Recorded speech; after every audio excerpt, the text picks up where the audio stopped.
Hello friends, hello mamas, welcome in the Bifurcation Club with your proposition of a new classification for left main bifurcations in association with Joseph Ludwig, who is one of the early members of the club.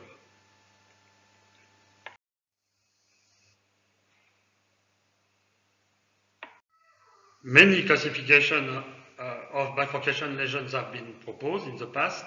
Here are some of them. About the Lefebvre classification, it was said in France that only Thierry was able to remember the classification. In the first EBC meeting in Bordeaux, October 2005, Alfonso Medina proposed a new classification of bifurcation lesions, just published in Journal of Cardiology from Spain. Here it is, 3 segments for a bifurcation.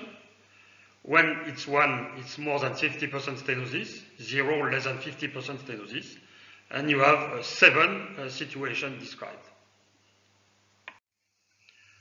After adoption of Medina classification as the official classification of Bifurcation Club, we received some proposition to change for others, more simplified, like this Movaet classification, not so simple in its basic version, and really complex when you consider the calcium and the left main, as you can see. More serious and dedicated to left main bifurcation is the ABC classification proposed by Mamas and Joseph Ludwig. For them, what are the Medina limitations for left main bifurcations? They said circumflex LAD dominance, left main trifurcation, and segment size. This is the glossary of European Bifurcation Club, was published in 2008 after 1 year of discussion. In this paper, we show how to name bifurcation lesions.